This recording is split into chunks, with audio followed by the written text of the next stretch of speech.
Welcome back, focused learners. Okay, today we have an absolutely incredibly powerful explainer lined up for you.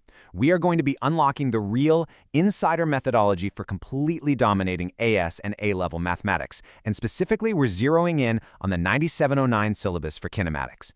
Now, you might be wondering, why focus here? Why do so many incredibly smart, hardworking students just hit a brick wall when it comes to this topic? Well, let's dive into it. If you're prepping for this exam right now, you already know that dealing with distance, speed, displacement, velocity, and acceleration, it isn't just about blindly plugging numbers into a formula you memorized. Oh no, it is about proving a systematic, unshakable understanding of motion to the actual human being grading your paper. In this explainer, we aren't just going to rehash the math you already know. We're going to look at the exact theoretical framework, the literal procedural blueprints that principal examiners use to separate the top-tier candidates from the rest of the pack. So get comfortable and get ready, because we are going straight to the source material to give you the ultimate competitive advantage. I want you to listen to this bombshell, straight from a senior examiner. They said, kinematics is one of the most misunderstood areas in mathematics. Let's fix that right now. Wow. Just let that sink in. If you have ever felt completely lost halfway through a kinematics problem, even when you swore you knew the formulas perfectly, take a deep breath. You are absolutely not alone. I mean, we've all been there, right? We all know that universal sinking feeling of exam stress when the numbers just suddenly stop making sense and panic sets in.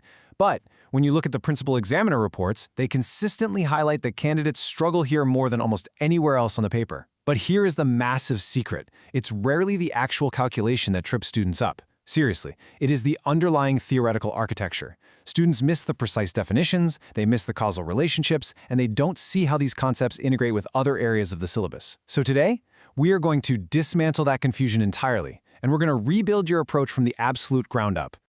So, this brings us to a really crucial question. It's the core challenge. Why do students find applying concepts to unfamiliar contexts so incredibly hard? Think about it. You've practiced, 100 past paper questions? You feel ready. But then you sit down in the exam hall, you flip the page, and the scenario looks completely alien to you. Why does that happen? Well, according to the Cambridge Mathematics syllabus, top-performing students are the ones who exhibit a connected, conceptual understanding that is highly transferable.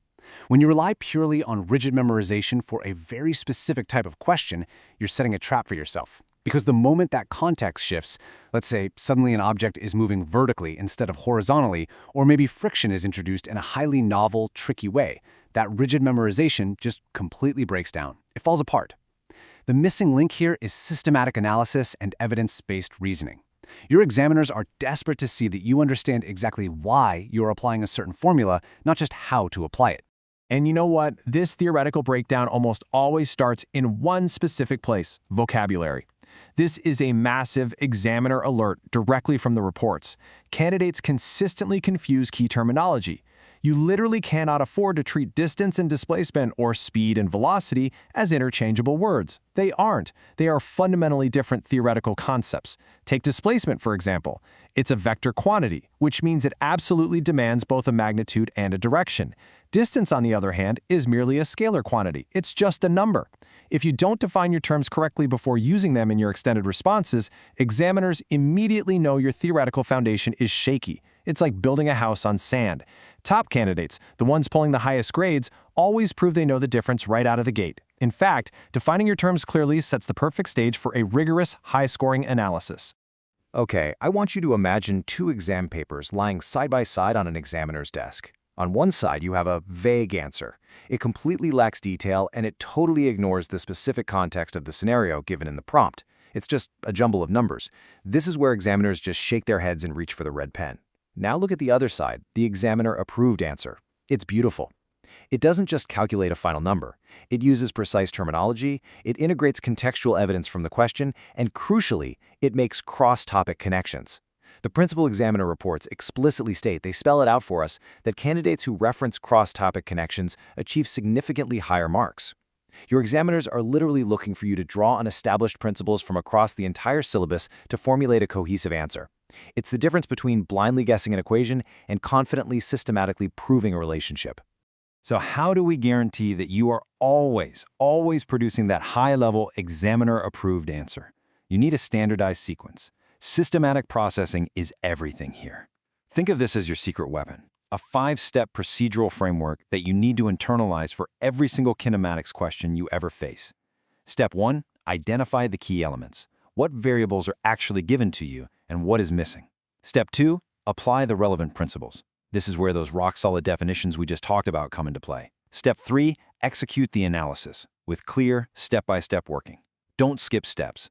Step 4, verify your results. Ask yourself, does this answer actually make physical sense in the real world? And finally, step 5, present your findings in the appropriate format. If you follow these 5 steps religiously, I promise you, you transition from someone who just does math, hoping for the best, to someone who systematically deconstructs complex problems like a pro. Let's actually break those steps down into a strict procedural framework. Because when it comes to Cambridge exams, your presentation is a non-negotiable standard. First up, we have deconstruct the question. This doesn't just mean passively reading the prompt. It means actively extracting data from the texts and the tables provided. You are mining for variables, like a detective looking for clues. Next, you need to select your analytical framework. You've got to identify the causal relationships. For instance, does a change in acceleration cause a specific predictable shift in velocity here? You need to know that before you start calculating. Finally, execute and present. The examiner records stress over and over the presentation follows very strict conventions. You absolutely must use proper headings, correct terminology, appropriate formats, and incredibly clear annotation. If your notation is messy, your logic appears messy to the person grading it. And honestly, examiners simply cannot and will not give you the benefit of the doubt if they can't follow your work. Now, here is a complete game changer for your exam mindset. Seriously, pay attention to this: the method mark strategy. In Cambridge mathematics, the final numerical answer at the very bottom of the page is only a fraction of the battle. The examination framework heavily awards marks for demonstrating a correct, logical, analytical process, even if you accidentally punch the wrong number into your calculator at the very end of the exam when you're rushing. Let me repeat that because it's that important. Your process is often worth way more than your final answer.